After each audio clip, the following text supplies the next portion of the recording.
وَنَبْلُوَنَّكُمْ بِشَيْءٍ مِّنَ الْخَوْفِ وَالْجُوعِ وَنَقْصٍ مِّنَ الْأَمْوَالِ وَالْأَنفُسِ وَالثَّمَرَاتِ وَبَشِّرِ الصَّابِرِينَ।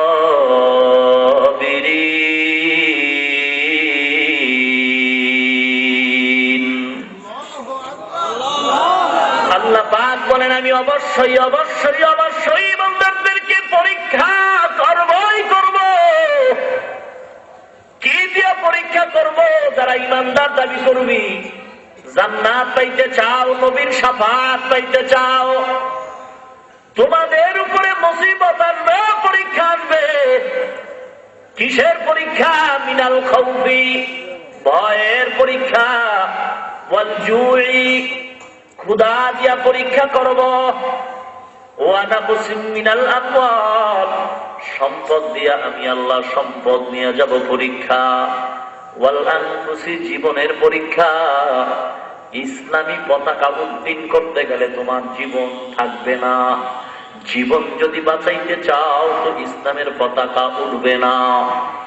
নবীর ইজ্জত রক্ষা যদি করতে চাও তো জেলখানায় যাওয়া লাগবে, কষ্ট মার খাওয়া লাগবে। ইমানকে যদি মজবুত করতে চাও, নবীর যদি আদরের উম্মত হতে চাও, নবীর ইজ্জত রক্ষার জন্য যদি তুমি বাঁচাইতে চাও, তোমার এখন পরীক্ষা। জীবন বাঁচাইতে গেলে নবীর ইজ্জত বাঁচবে না, আর যদি নবীর ইজ্জত বাঁচাইতে চাও তো জীবন তোমার বাঁচবে না। এই মুহূর্তে তোমার জীবনের পরীক্ষায় পাশ করা লাগবে। আমার জীবনটাও যদি চলে যায়, আমার রক্তের উপরে সমস্ত বেঈমান গোসল করতে থাকবে, কিন্তু রক্ত দিয়া আমি চাই আমার রক্তের এই রংটা দিয়া আমার নবীর ইজ্জত যেন লাল হয়ে দুনিয়াতে থাকে। মুসলমান আল্লাহর গোলাম, ওয়া নাকসিম মিনাল আমওয়ালি ওয়াল আনফুসি ওয়াস সামারাত, ফসল দিয়ে আমি আল্লাহ পরীক্ষা করব। ক্ষেতের মাধ্যমে আমি আল্লাহ ফসল বাড়াবো, আবার নিয়ে যাব। ওয়াবাশশিরিস সাবিরিন, যারা ধৈর্য ধারণ করবা তারাই সফল কাম মানি তারা জান্নাতি। ইন্না ফি যালিকা লাআয়াতিন লিকুল্লি সাব্বারিন শাকুর, ধৈর্য ধারণকারী আমি আল্লাহর দরবারে অত্যন্ত প্রিয়। এই মুসিবত তোমাদের উপর আসবে, পরীক্ষা আসবে। এমন কোন ঈমানদার কবরে যায় নাই যার উপরে পরীক্ষা আসে নাই। পরীক্ষা আসার কোয়ালিটি, ঈমানদার যত পাকা পরীক্ষা তার তত কঠিন। নবীদের পরীক্ষা এত কঠিন, বাবায় তাকায় তাকে সন্তান পানির মধ্যে ডুবে যায়, অন্তর ভৈরা কান্না আসতেছে, সহ্য করতে পারে না। ডাক দিয়ে সন্তান আয় আয় আমার কাছে আয়, আমি একটা নিরাপদ নৌকায় বসে আছি, তুইও নৌকার ভিতর। আল্লাহ ডাক দিয়ে সাবধান পয়গম্বর, আমি আল্লাহর গোলামির মধ্যে কোনো শরীক চলবে না, তোমার সন্তানের পরিচয় থাকবে না। কারণ সন্তান আমি আল্লাহর ইজ্জতের জন্য জীবন দিতে চায় না। অতএব কারণে তোমার সন্তান হতে পারে, তবে তোমার আপন কিছু নয়। ওকে তুমি আরেকবার ডাক দিবা বলে আমি আল্লাহ তোমার নবুয়তের দপ্তর থেকে নাম কাইটা দিব। মুসিবত করো, কত কঠিন মুসিবত। এই মুসিবতের মধ্যে যদি পার পাইতে চাও, পাস করতে চাও, আল্লাহ পাক বলেন আমি আল্লাহর স্মরণ করো। যা প্রয়োজন আল্লাহর কাছে চাও, আল্লাহর কাছে কোনো অভাব নাই। মানুষের কাছে চা লাভ নাই, কারণ মানুষের কাছে চাইলে বিরক্ত হয়, রাগ হয়, বেজার হয়। মুসলমান আল্লাহর কাছে চাও, আল্লাহ রাগ করেন না, বেজার হন না, কারণ আল্লাহর কোনো অভাব নাই। এ আল্লাহর গোলাম, তুমি আল্লাহর কাছে চাও, মাজারে চাইয়াও কোনো লাভ নাই, মাজারের কাছে চাইলেও কোনো লাভ নাই। কারণ মাজারওয়ালাও ঠেকা আমার আল্লাহর আদালতে। মাজারালাকে এক সময় পিসাব ছিল, এই তো। আচ্ছা, বর্তমানে যারা পিসাব আছে, আপনারা মুরিদ যারা আছেন, পিসাবের কাছে গিয়ে এখন পিসাব আমারে 10 লাখ টাকা দেন, দিব? আমার একটা বিল্ডিং করে দেন, দিব?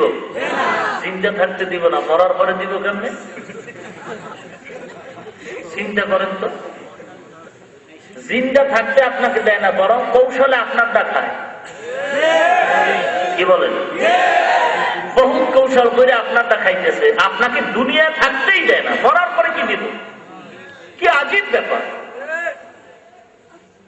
হে আল্লাহর গোলাম, 2 নাম্বার কথা, মাজার চাও কেন? আল্লাহ দেওয়ার ক্ষমতা নাই, এই জন্য।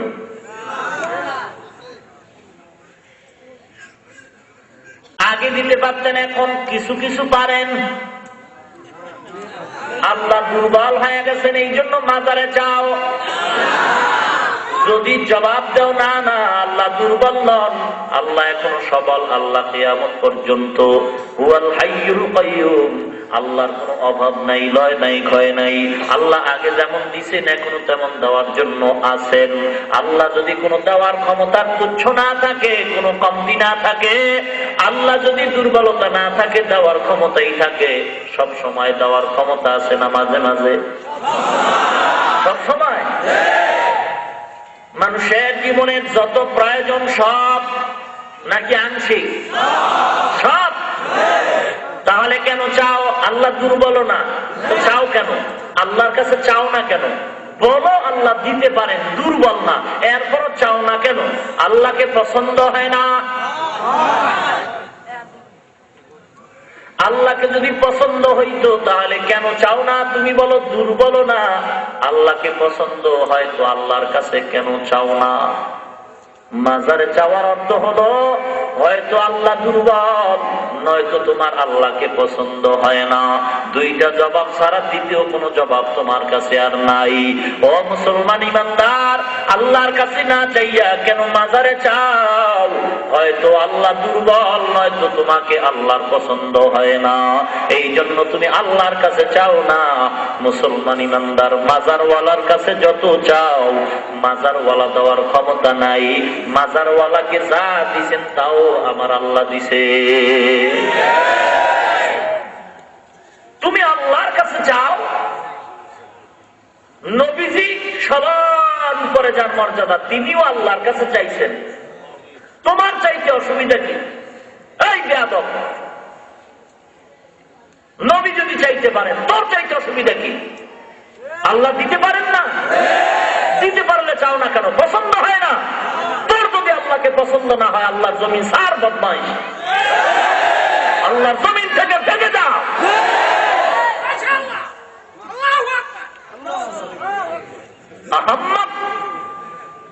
আল্লাহকে যদি পছন্দ না হয় তো আল্লাহর দেওয়া পানি পান করো কেন? বেহায়া। আল্লাহকে যদি পছন্দ না হয় তো আল্লাহর দেওয়া জমিনের ফসল খাও কেন? এই যে খারাপ।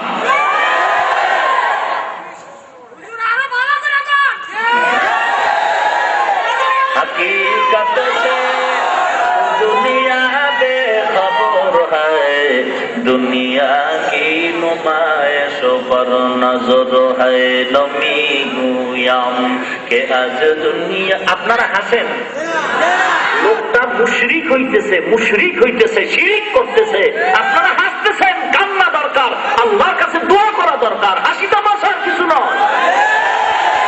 আমার চোখের সামনে লোকটা শিরিক করতেছে, জাহান্নামে যাইতেছে, আমার দায়িত্ব পায়ে হাত দিয়ে হলো ফিরায় রাখা। हकीकत से तू दुनिया बेखबर है, दुनिया की नुमाइश पर नजर है, नमी गोयम के आज दुनिया जुदा बाश, बहारोकारे के बाशी बा खुदा बाश, जिससे दुनिया आज खुदा गाफिल बुदन, मैं खमाश नकरा हो पर जिंदोजान, दुनिया में हो दुनिया का तलबगार नहीं हो, दुनिया में हो दुनिया का तलबगार नहीं हो, बस से गुजरो खरीदार नहीं हो, बाजार से गुजरो खरीदार नहीं हो। आए बंदाए खुदा चाहो गर उनकी मुलाकात, जल्दी से आ बैठे सुनो हजरत की नसीहत। मकबूल तू है, शाद है, कबिल तू बहुत है, आईना के मानिंदे तू नहीं, दिल तू बहुत है, आईना के मानिंदे तू नहीं, दिल तू बहुत है। ईमानदार আল্লাহর গোলাম, আল্লাহর কাছে চাও, আল্লাহর কাছে কোনো জিনিসের অভাব নাই। পাহাড় পরিমাণও যদি মুসিবত তোমাদের সামনে আসবে, আশাটাই ইমানদারের পরিচয়। মুসিবত আসবে বান্দা, এটা আমি আল্লাহর ওয়াদা। আমি অবশ্যই ইমানদারদের পরীক্ষা করব। এই পরীক্ষায় যদি পাশ করতে চাও, আল্লাহ স্মরণ করো, ইনশাআল্লাহ পাশ করবা। তবে ডাইরেক্ট স্মরণ করা নয়, দুইটা জিনিসের মাধ্যমে স্মরণ করবা। ইস্তাঈনু বিসসাবরি ওয়াস সালাহ। এক নম্বরে ধৈর্য, দুই নম্বরে হলো নামাজ। এই দুইটা জিনিসের মাধ্যমে আল্লাহকে স্মরণ করো। আল্লাহকে যদি স্মরণ করতে পারো ইমানদারেরা, আমার মাওলায় ধৈর্য আর নামাজের বিনিময়ে পাহাড় পরিমাণ সমস্যার সমাধান একটা সিজদার মাধ্যমে সমাধান দিয়ে দিবে। সমাধান কে করবে? কথা বল। বিপদ আসবে, সমাধান করবেন কে? নবীদের উপরে বিপদ আসছে না? সমাধান কে করছেন? তারা কি আল্লাহর কাছে স্মরণ করছেন না? আল্লাহর কাছে চাইছেন না? আল্লাহ পাক দিছেন নাকি কৃপণতা করছেন? হাজার হাজার মুসিবত। পয়গম্বর কালেমার কথা কয়, শিরিক গুনাহ থেকে, মূর্তি পূজার থেকে মানুষকে বিরত রাখার জন্য মানুষকে বুঝায়, কিন্তু বুঝতে চায় না, উল্টা দিকে বুঝায়। পয়গম্বরের এত সম্মান, কিন্তু পয়গম্বরের পিছনে তার আপন শত্রু চাচারা লেগে গেল। কি অপরাধ, কি অপরাধ? কোন অপরাধ নাই, একটাই অপরাধ, পয়গম্বর কেন আমাদের ধর্মের বিরুদ্ধে কথা কয়? কি অপরাধ? পয়গম্বর কি যেন মন্ত্র পড়ায় পড়ায় মানুষের তার দলে নিয়ে যায়। মুসলমান ইমানদারেরা, আল্লাহর পরীক্ষায় যদি পাস করতে চাও, তাহলে দুইটা জিনিসের বিনিময়ে আল্লাহর শরণাপন্ন হও। এক নম্বরে ধৈর্য, দুই নম্বরে হলো নামাজ। আমাদের মধ্যে নাই ধৈর্য, নাই নামাজ। ধৈর্য নাই, নামাজও নাই। ধৈর্যের মানে কি? ধৈর্যের মানে কি? একজনে ইসলামের বিরুদ্ধে কথা বলবে, কিছু বলবো না, ধৈর্য ধারণ করবো, এটার নাম কি ধৈর্য?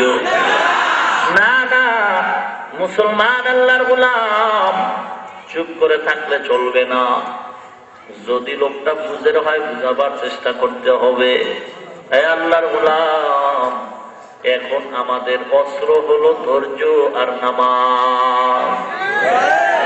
এই অস্ত্র দিয়া মানুষ যদি সামনে আগায়, বেঈমানদের সামনে মুসলমান বিজয়ী হবে। কোনো অস্ত্র লাগবে না, কোনো ছুরি লাগবে না, তরবারি লাগবে না।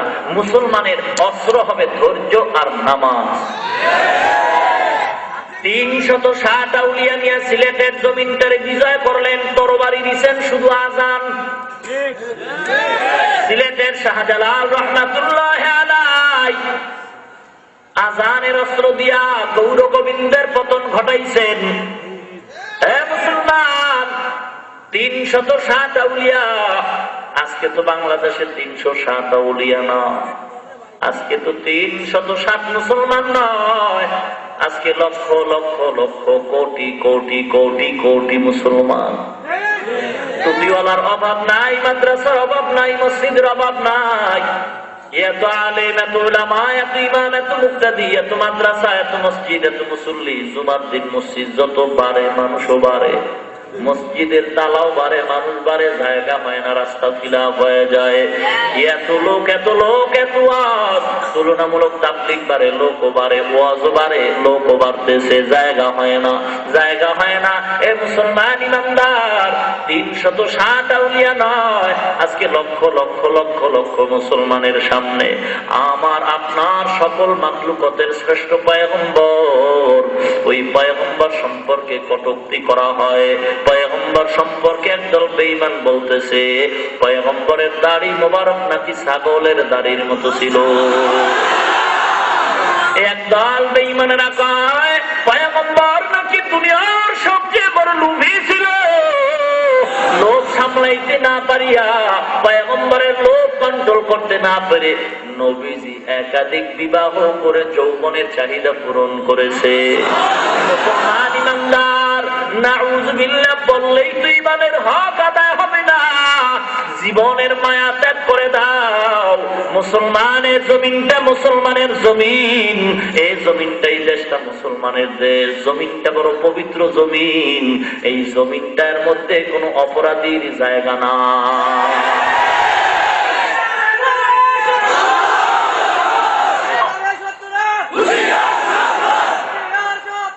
মুসলমান ইমানদার, এই জমিন এত পবিত্র, এত পবিত্র, এত পবিত্র জমিন, জমিনে কোন অপরাধীর ঠাই নাই, এ জমিনে অপরাধীর কোন ঠাই নাই।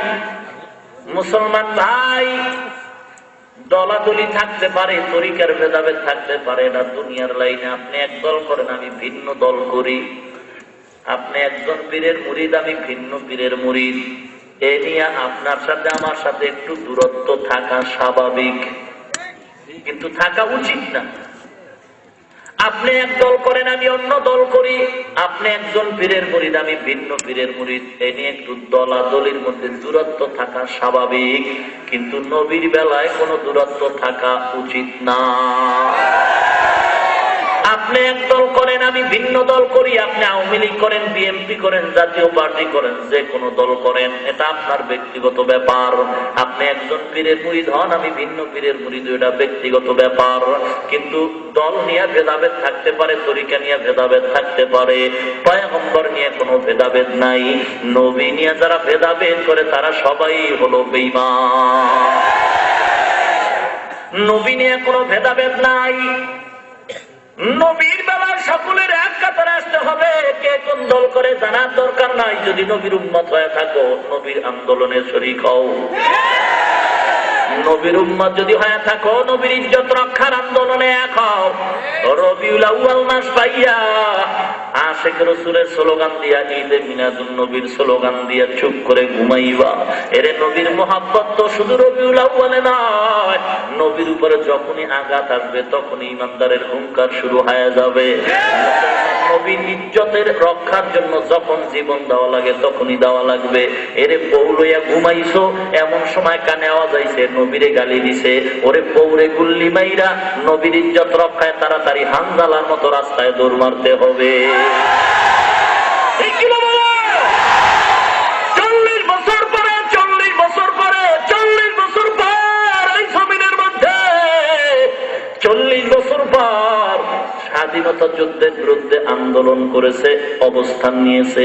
বাংলাদেশের মানচিত্রে তাদেরকে যুদ্ধ অপরাধী বলে আসামির কাঠ করে দাঁড় করাইছে।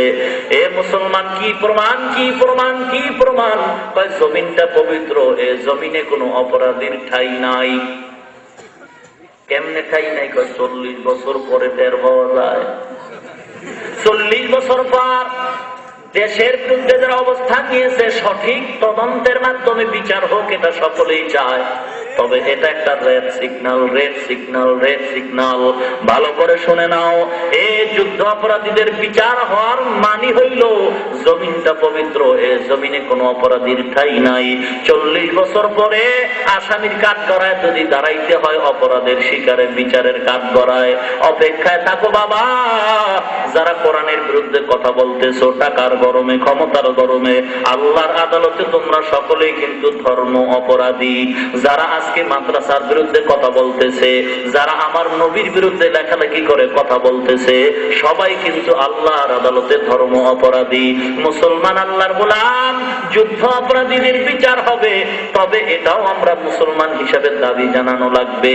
ওরে যুদ্ধ অপরাধীদের বিচারের জন্য রাত নাই, দিন নাই, খানা নাই, ঘুম নাই, যদি শাহবাগ সারা দেশ গরম হতে পারে, সবাই যদি ঘুমায় থাকতে পারে,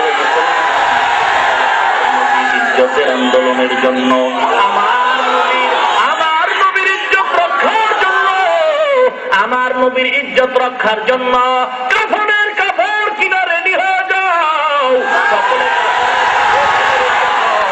আমার নবীর ইজ্জত রক্ষার জন্য কাফনের কাপড় কিনা রেডি হও। শাহবাগীদের সাথে একমত হইয়া স্লোগান দাও। ওরা যদি অপরাধীর জন্য রাস্তাঘাটে থাকতে পারে, রাত নাই, দিন নাই, খানা নাই, ঘুম নাই, আমরাও তাদের সাথে একমত হয়ে স্লোগান দিয়া রাস্তায় নাই না যাও। নবীরে যারা গালি দেয়, নবীর বিরুদ্ধে যারা দুশ্মনী করে, এদের জন্য আলাদাভাবে ধর্মীয় একটা অপরাধ ট্রাইব্যুনাল কায়েম করা লাগবে। ধর্মীয় অপরাধ ট্রাইব্যুনাল কায়েম করে নবীদের দুশ্মনদেরকে ফাঁসির মঞ্চে ঝুলাইতে হবে। মঞ্চে না ঝুলানো পর্যন্ত বিবির থেকে বিদায় নে, মায়ের থেকে বিদায় নে, ছেলের থেকে বিদায় নে, আমি নবীর ইজ্জত রক্ষার আন্দোলনের জন্য কাফনের কাপড় নিয়ে ময়দানে নাইমে গেছি। নবীর দুশ্মনের বিচার ধর্মীয় অপরাধ ট্রাইব্যুনালে যতক্ষণ পর্যন্ত হবে না, আমি নবীর উম্মত, আমি ঘরের দরওয়াজায় ফিরিয়া কখনো যাব না, যাব না, যাব না।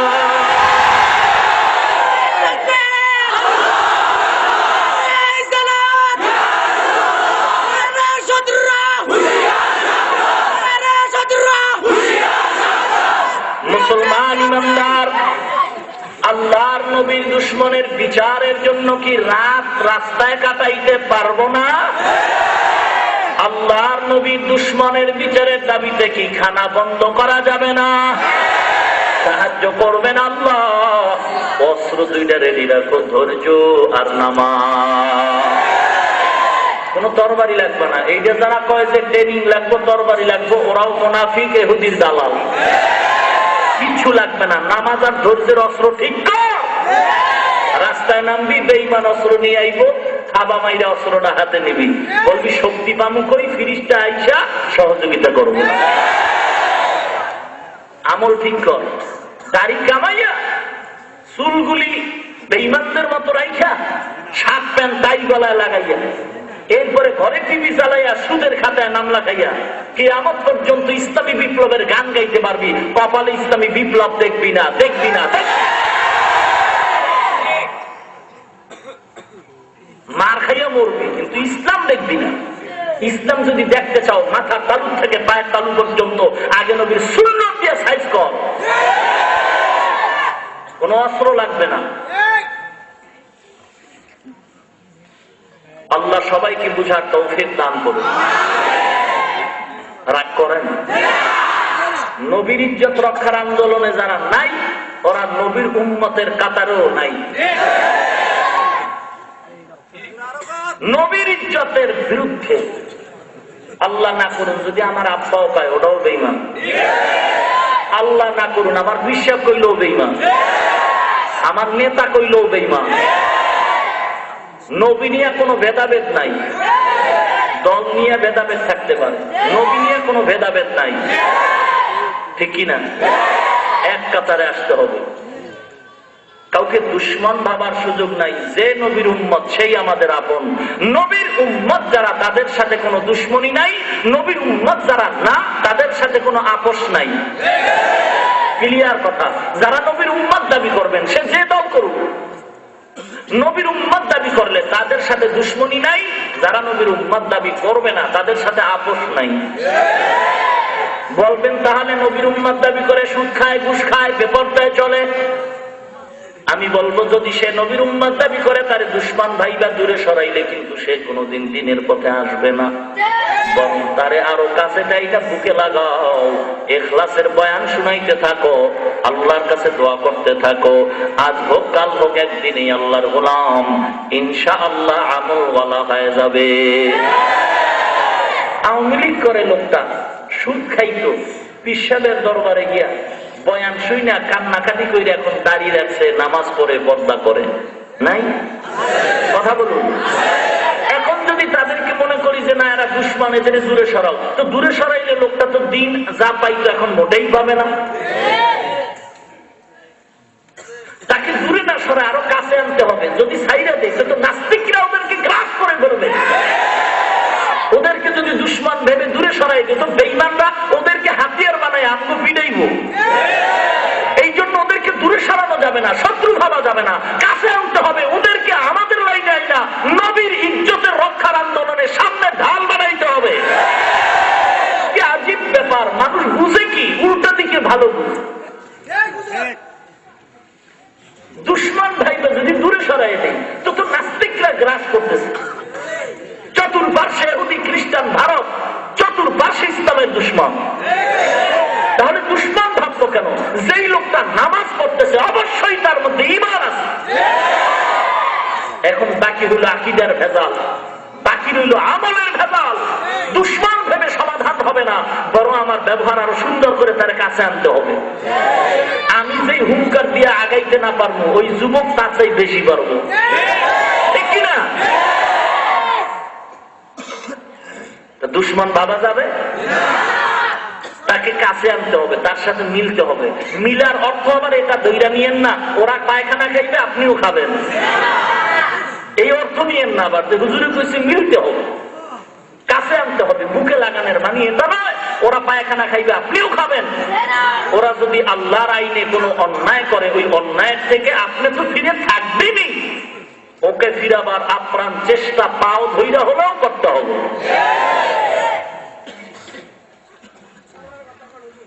আল্লাহ ইয়া আইয়ুহাল্লাযীনা আমানু ইসতাঈনু বিস-সাবরি ওয়াস-সালাহ ইন্নাল্লাহা মা'আস-সাবিরিন। হে ঈমানদারেরা, আল্লাহর শরণাপন্ন হও ধৈর্য আর নামাজের মাধ্যমে। যুবক বয়ান শুনছে, বয়ান শুনে মনটা নরম হয়ে গেছে। মনে জীবনে বহু আশা ছিল, অনেকটাই পূরণ হয়ে গেছে। রাস্তায় নাই দেখছে নাচ গান হয়, মনে চাইছে একটু নাচ গান আমিও শুনবো করবো, আশা পূরণ হয়ে গেছে। মনে একদিন আশা করছে সিনেমায় যাবে, তাও পূরণ হয়ে গেছে। মনে মনে একদিন আশা করছে মদের বোতলটা কেমন একটু টান মেয়েরা দেখি, তাও পূরণ হয়ে গেছে। মনে মনে যুবক আশা করছে বিড়ির মধ্যে কি মজা, টান মেয়েরা দেখি, তাও পূরণ হয়ে গেছে। পূরণ আশা পূরণ কইরা আজকে ওয়াজের প্যান্ডেলে বৈশা হঠাৎ করে মন ঘুরে গেছে। জীবনের মানুষের বহু আশা থাকে, আমার আশা তো কম করলাম না, পূরণ তো হয়ে গেল। আজকে থেকে আমি তওবা করে নিলাম, আল্লাহ ওয়ালার বয়ান শুনে আমার মনটা স্থির হয়ে গেছে। আর আমি আল্লাহকে ভুলবো না, অন্যায় কাজ করব না। আজকে থেকে আমি আল্লাহ ওয়ালার পরামর্শে জীবনটারে সুন্দর করে নিব। যেই মানুষগুলি হক পীরের দরবারে গিয়া আমলওয়ালা হয়, তাবলীগের মাধ্যমে আমলওয়ালা হয়। আগে নামাজ পড়তো না, তাবলীগে গিয়া লোকটা নামাজ পড়তেছে। আগে রোজা রাখতো না, তাবলীগে যাওয়ার কারণে সে রোজা রাখতেছে। আগে পর্দা করতো না, তাবলীগে যাওয়ার কারণে পর্দা করতেছে। কি প্রমাণ? লোকটা খারাপ ছিল, ভালো হয়েছে। কথা বলে, লোকটা আগে পর্দা করতো না, পীরের দরবারে বয়ান শুই না পর্দাওয়ালা হয়েছে। লোকটা দাড়ি রাখতো না, পীরের দরবারে গিয়ে এখন দাড়ি রাখছে। প্রমাণ কি? খারাপ ছিল, ভালো হয়েছে। এই ভালো জিনিসটা কেমনে হইল? তাবলীগের সংস্পর্শে ভালো কেমনে হইল?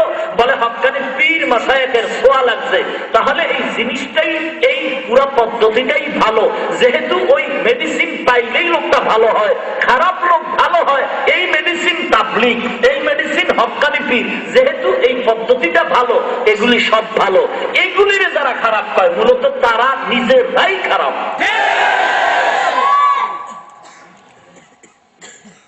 তাবলীগ করে কেউ বেপরদলা হয়েছে? গাঞ্জাখোর হয়েছে? হারামখোর হয়েছে? বিশ্বাস হক্কানি আল্লাহওয়ালার মুরিদ হয়ে কেউ বেপরদলা হয়েছে? লোকটা ভালো হয়েছে। ভালো হইলে খারাপ কাউ কেন? তুমি খারাপ। আশ্চর্য ব্যাপার, নামাজ পড়তো না, এখন নামাজ পড়ে। আর যদি এমন হয় যে পিসাবের দরবারে গিয়ে আগে বিড়ি টানতো, এখন গাঞ্জা টানে। হ্যাঁ, আগে বিপদটায় এত চলতো না, এখন বেশি চলে। আগে মদের বোতল থাকতো সপ্তাহে একটা, এখন ডেলি 2টা। বুঝা গেল লোকটা খারাপ হয়েছে। লোকটা কি হয়েছে? তখন বলা যায় যে ওই যেখানে গেছে ওই দরবারটাই খারাপ, এখানে বলা যায়। কিন্তু একচাটিয়া এই কথা বলার সুযোগ নাই যে পীর মুরিদি শিরিক, তাবলীগ ভালো না। যে বলবে আমি বলবো সে নিজেই ভালো না। আর এরকম বলনেওয়ালার অভাব নাই। ইমামে আজম আবু হানিফা রহমাতুল্লাহ আলাইকে যেই লোকটা মুনাফিক বলতে পারে, কি না পারে? ইমামে আজম আবু হানিফা রহমাতুল্লাহ আলাইকে মুনাফিক বলে। খাজা মঈনুদ্দিন সম্পর্কে মন্তব্য করে গাজা মঈনুদ্দিন। এই বয়ান করতে গিয়া জনমের মতো জোতা পেটা খাইয়া জীবন নিয়ে কোন রকম বাইসে আছে। তথাকথিত বড় আলেম, দেওবন্দে লেখাপড়া করছে, বড় বড় ঢাকার বড় বড় মাদ্রাসায় হাদিস পড়াইছে। আজকে না জানি ইহুদির দালাল হয়ে টাকায় বিক্রি হয়ে গেছে। এখন পীর মুরিদি হারাম, মাযহাব ভালো না, ইমাম টিমাম লাগে না, ইমাম আবু হানিফা একটা মুনাফিক, এরকম ফতোয়া দিতেছে জুতা পেটা খাইয়া। এরপরে আসছে 30শে জানুয়ারি, পত্রিকার নাম মানব জমিন, পৃষ্ঠা নাম্বার 6। কি ফিডার খাইল যদি মনে চায় খুলে দেখেন। খুব সাবধান আমাদের সমাজে। হ্যাঁ, অন্যায় নাই এমন কেউ দাবি করতে পারবে না। যেই অন্যায়টা আছে ওইটাকে তুলে ধরো। তাও কোথায়? মাইকে না, জনগণের সামনে নয়, যে করে তার কাছে যাও, তাকে সংশোধন করার চেষ্টা করো। অন্যায় নাই, ভুল নাই এমন না, কম বেশি অবশ্যই আছে।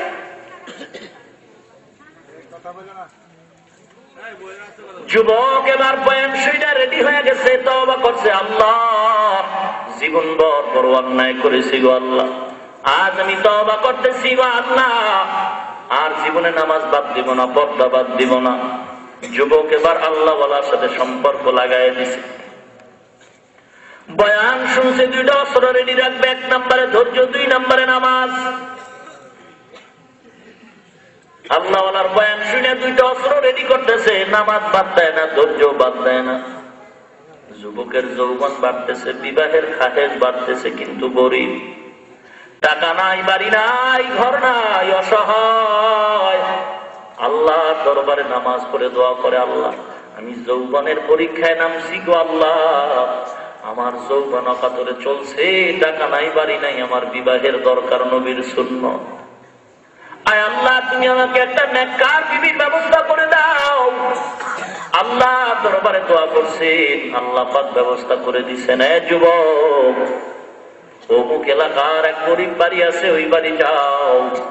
ওই বাড়িতে একটা গরিবের ঘরের মেয়ে আছে, নামাজ পর্যন্ত বাদ দেয় না, তারে বিয়ে করে নাও, প্রস্তাব দাও। যুবক চলে গেছেন, বিবাহ হয়ে গেছে। এবার যুবক নিয়ত করেছে, পর্দা রক্ষার জন্য যদি আমার বিবি নিয়ে বাঁচতে চাই, জঙ্গলের বাড়ি ছাড়া এলাকার বাড়ি আর যথেষ্ট নয়। মুসলমান যুবক ভাই, অন্তরের সব কিছু মুছা দাও। যুবক এবার বিবি নিয়ে জঙ্গলাত দিয়ে রওনা হয়। আল্লাহর মুহাব্বত রক্ষার জন্য, পর্দা রক্ষার জন্য জঙ্গলায় চলে গেছেন। ছোট্ট একখানা ঘর, জীবন যাপনের জন্য টাকার চাকরি নিছে, এক গরিব বড় লোকের বাড়ির চাকর হয়ে গেছে। তবে হালাল পন্থায় কামাই করে বাঁচতে চায়, এজন্য কাজ নিল। বিবিরে রান্নার পানি আগায় দেয়, গোসলের পানি আগায় দেয়। যুবক মালিকের বাড়ি চাকরি করে, বেতন যা পায় তা দিয়া নিজের জীবন চালায়। কিছু টাকা জমা করে নিজেও কিছু জমিন কিনলো, মালিকের জমিনের চাষাবাদ করে। যুবক নিজের টাকা দিয়া জমিন কিনিয়ে তারও চাষাবাদ করে। কোনদিন টাকা পয়সা জমা একটা গাভী কিনিয়া গাভীর দুধ বাজারে বিক্রি করে মোটামুটি সংসার চলতেছে। কিন্তু বান্দার যতই দুনিয়ার কাজে লাগা যা, আজান হলে বান্দার নামাজ বা জামাত তরক হয় না, নামাজ বন্ধ হয় না। এ যুবক ভাই, কয়দিন আর দুনিয়াতে থাকবা? পত্রিকায় দেখো না কত যুবকের মরণ। এমন কোন দিন নাই যুবক পানির তলে পড়ে মরে না, হুন্ডার তলে পড়ে মরে না, বাসের তলে পড়ে মরে না। কয়দিন আর বাঁচবে যুবক ভাই? অহংকারী অন্তর থেকে দূর করে দাও, তওবার সময় আসছে। ঈমান নিয়ে কবরে যদি যেতে চাও, আল্লাহ ওয়ালাদের সংস্পর্শে যাও, আমলটারে সুন্দর করে নাও। কারণ আমল যদি সুন্দর না হয়, অন্ধকার কবর তোমার জন্য জাহান্নামের টুকরায় পরিণত হবে। মুসলমান ইমানদার, মিথ্যা বলি এরকম মনে করিও না।